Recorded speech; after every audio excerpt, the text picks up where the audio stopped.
देखिए, ये निःशुल्क कोचिंग का अभियान चालू किया गया है। इस अभियान का नाम है डॉक्टर भीमराव अंबेडकर शिक्षण संस्थान अर्पण ग्रामीण जनसेवा संस्थान द्वारा संचालित गरीब बच्चों के लिए निःशुल्क कोचिंग की व्यवस्था। ग्राम सभा हुसैनाबाद, पोस्ट जहुराबाद, जनपद गाजीपुर, उत्तर प्रदेश। संस्थापक वीरेंद्र भारती, संरक्षक आरती कुमारी, संचालक शशिकला मेरी वाइफ है। आप सभी देख सकते हैं बच्चे पढ़ रहे हैं, इधर बच्चे पढ़ रहे हैं, अपना ध्यान लगाए हुए हैं। काफ़ी किताब मैडम पढ़ा रही हैं, इधर मैडम इधर पढ़ा रही हैं, बच्चे इधर पढ़ रहे हैं, मैडम इधर पढ़ा रही हैं। देखिए वो सारे बच्चे पढ़ रहे हैं, इधर बच्चे पढ़ रहे हैं। देखिए अपना अपना काम करो, देखो मत इधर उधर, काम करो जो काम दिया गया है। देखो बच्चे पढ़ रहे हैं, देखो बच्चे पढ़ रहे हैं। अरे मैडम जी का भी क्या मैडम यहाँ पढ़ा रही हैं, सारे यहाँ पढ़ा रहे हैं। देखिए बच्चे सारे पढ़ रहे हैं।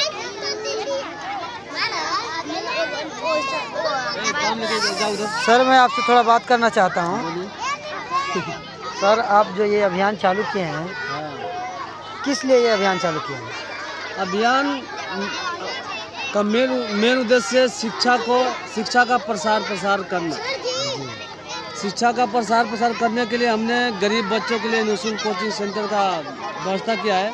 और इसमें ऐसे बच्चे हैं कि जिनके पास कपड़े भी नहीं है और बैग भी नहीं है, कॉपी किताब भी नहीं है। कैसे करके बच्चों का हेल्प करते हैं हम। और जो बच्चों का पेन नहीं तो पेन भी कुछ दिया हूँ। अब जो कपड़े नहीं उसका भी इंतज़ाम किया जाएगा। और देखिए, सबसे मेन बात यह है कि 1 मार्च से हमारा ये कोचिंग सेंटर चालू हुआ। कोचिंग सेंटर 1 मार्च चालू हुआ और हमारे समाज के जो बड़े बड़े नेता हैं मंच पे खड़े होकर बहुत अच्छी बातें बोलते हैं कि गरीबों का हम हेल्प करेंगे, शिक्षा प्रदान करेंगे, उनके लिए आवास का व्यवस्था कराएंगे, उनके लिए नल की व्यवस्था कराएंगे। अब हम एक समझिए तो महान कार्य है। सही बात। तो इसको कोई नहीं पूछने आ रहा है कि भैया एक काम कैसा है आपका। गरीब बच्चों के लिए निःशुल्क कोचिंग दे रहे हैं। तो जहाँ पर अभी नहीं पढ़ाना, चलो उधर। अच्छा सर, ये बताइए, आप जिस दिन से इस कोचिंग को चालू किए हैं तब से लेकर आज तक कोई आपको मतलब फ़ोन करके चाहिए ऐसे पूछा है कि हाँ बढ़िया काम किए हैं, कि अच्छा काम किए हैं कि नहीं किए हैं? मतलब कोई पूछा है कि नहीं पूछा है? कोई नहीं पूछा है। यही तो प्रॉब्लम है। देखिए, हम क्या बताएं, हमारे साथ देने वाले हैं संतोष कुमार बौद्ध जी और टीचर हैं, राकेश हैं, फिर से 2-3 मैडम हैं, वो मेरा हेल्प करती हैं, बच्चों का आती हैं, पढ़ाती हैं। एक श्रवण कुमार भी हैं, ये लोग आते हैं, मेरा हेल्प करते हैं, बच्चों को पढ़ाते हैं, तो बच्चे संभल जाते हैं। और कोई भी नेता पूछने नहीं आया कि हाँ भाई साहब ये कार्य क्यों कर रहे हैं आप। नहीं करना चाहिए, मना भी करते कि हाँ नहीं करना चाहिए, करना चाहिए, कुछ तो कहना चाहिए ना।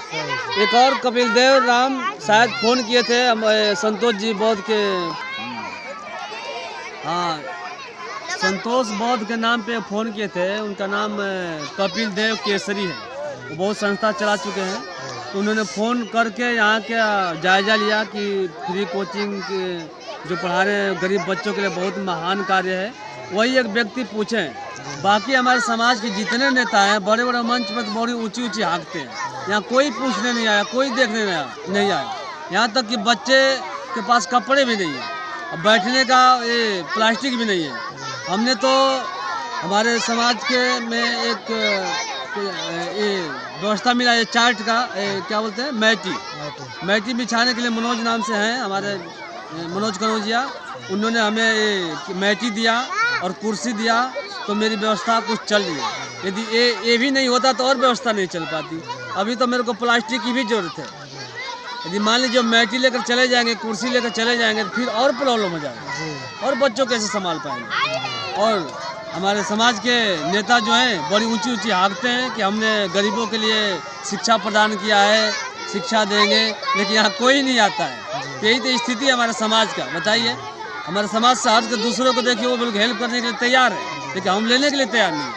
क्योंकि हमारे समाज के मान लीजिए यहाँ जिला अध्यक्ष हैं, क्या बोलते हैं, प्रदेश अध्यक्ष हैं, फिर से यहाँ सभा अध्यक्ष है।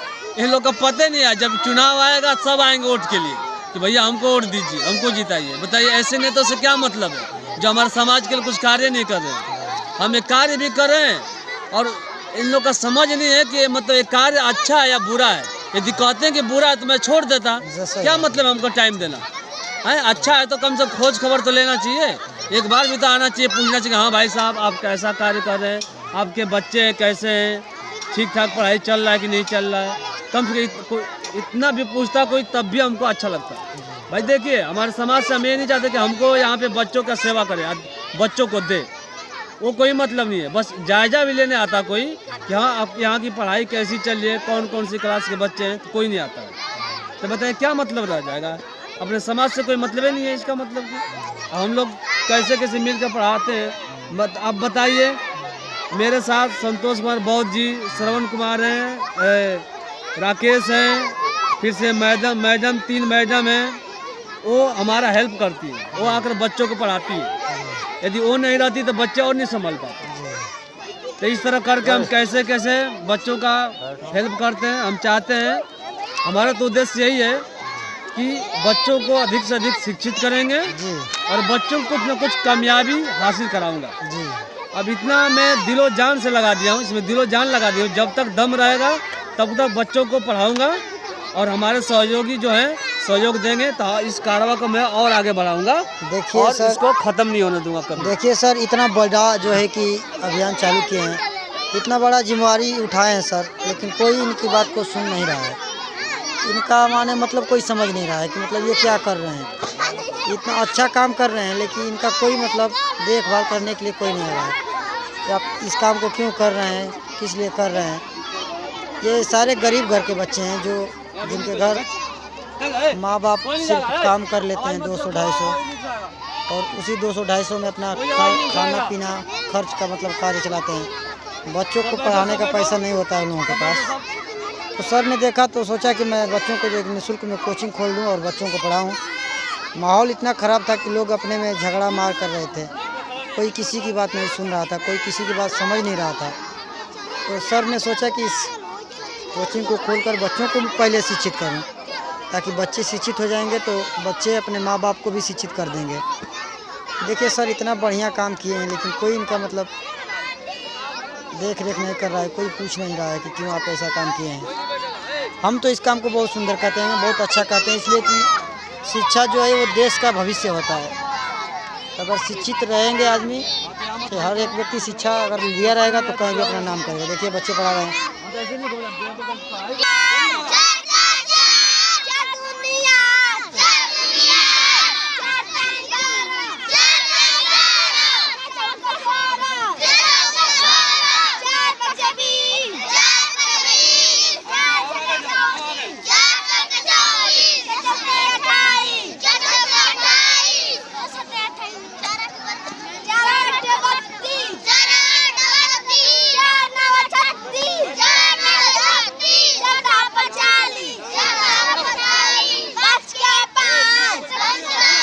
बोलो बोलो सर लोग।